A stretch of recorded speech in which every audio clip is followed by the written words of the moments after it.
Test, test. Okay. Hi everyone, my name is Mike Henry. The honor of being Jackson's best man. And when he told me I was going to be speaking at the wedding, I kind of jostled between a couple ideas.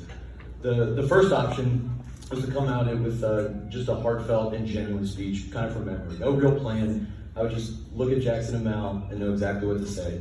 You know, I'd tell Jackson how important he was to me growing up and how important he still is 15 years later.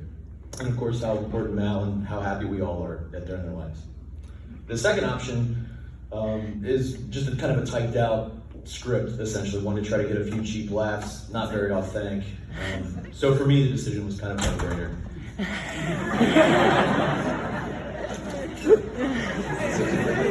All right, let's get started. Webster's Dictionary defines wedding as the fusing of two metals with a hot torch. You know something? I think you guys are two metals, gold medals.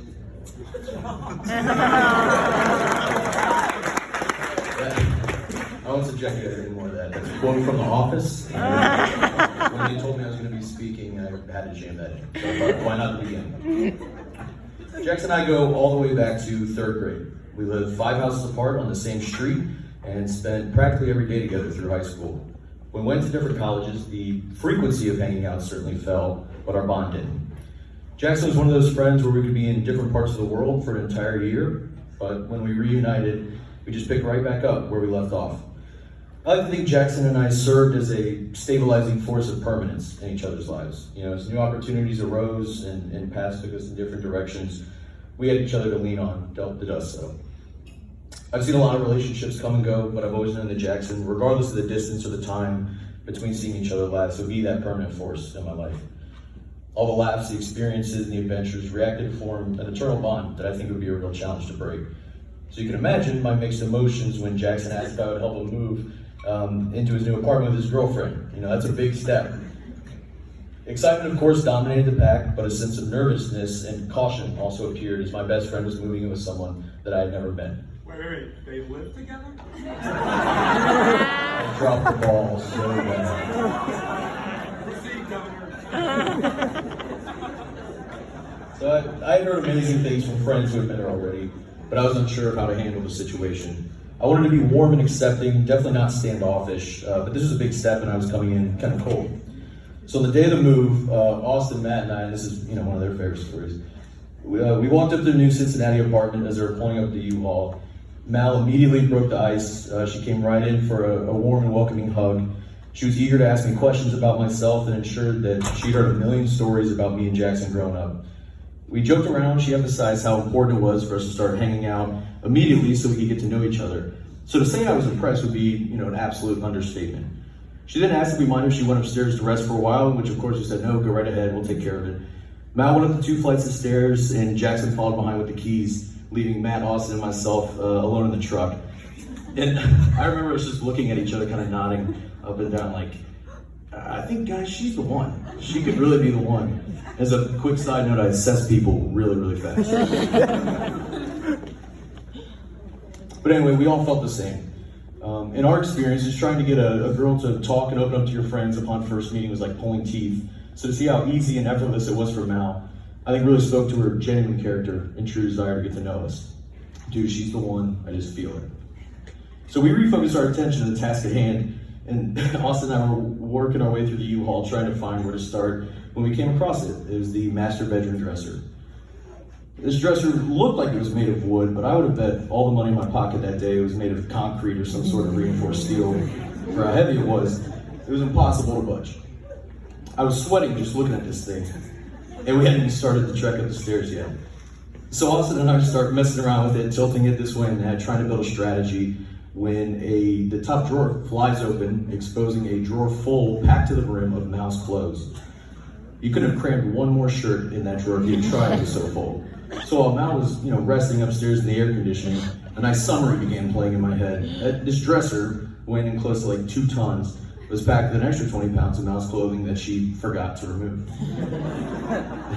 So all of a sudden, that warm welcome we received felt more like a sociopathic buttering up before the hospital. It was right as this thought was finishing up when Jackson came running back into the truck, smiling, eagerly awaiting our feedback. You know, he didn't have to say it at all. His face said it. He was smiling ear to ear. You know, so fellas, what do you think?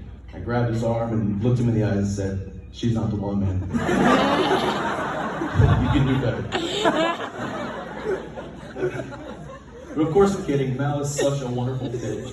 And this fit continued to be reinforced as time went on. They adopted 2 adorable boxers, Bonnie and Lady, posted romantic vacation pictures on our Instagram. As we watched Jackson propose to Mal in Gatlinburg, and as my vomiting continued from all the cuteness that they were.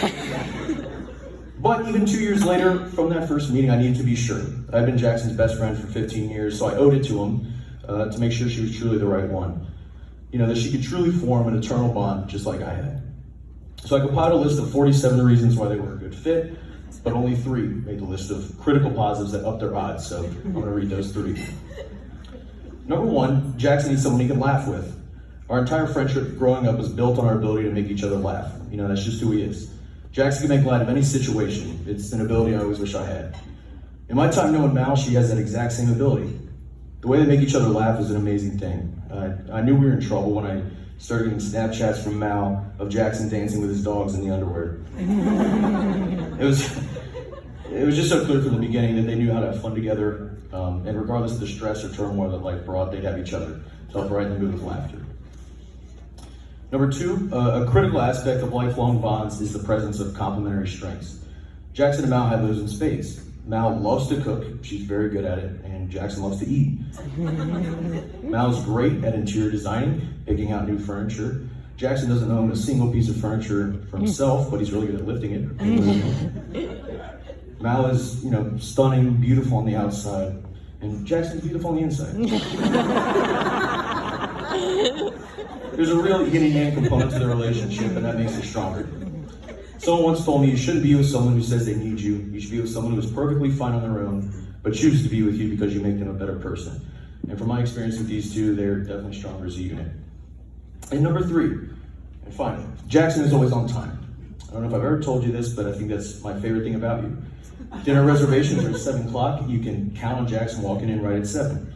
It's a beautiful thing knowing you can always count on him. You know, and as fellow planners in our friends group, I know Mal and I both really appreciate that ability.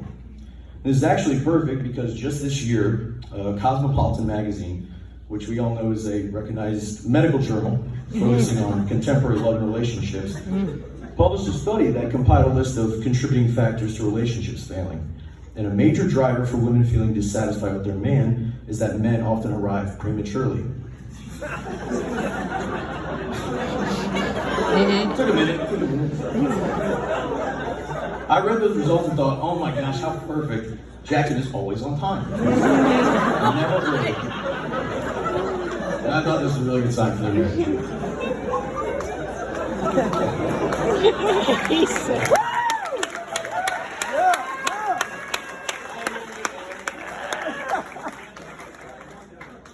I know I'm taking forever. Last little bit, I promise. All jokes aside, okay? No more messing around.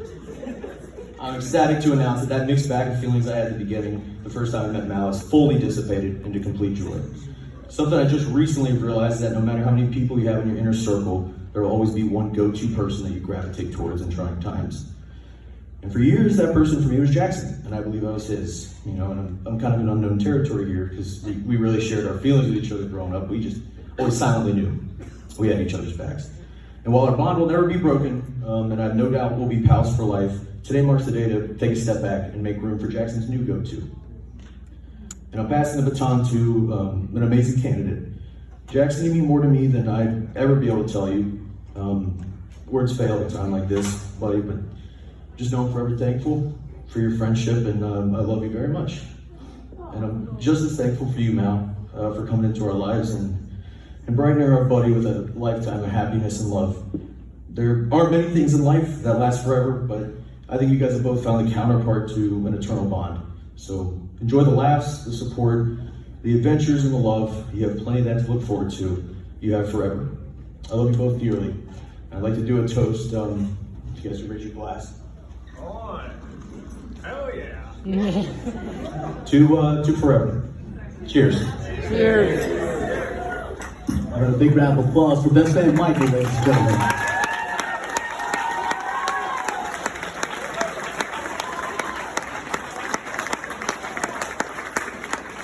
And now we're going to bring up the proud father of the brothers, Mr. Todd Jacks, ladies.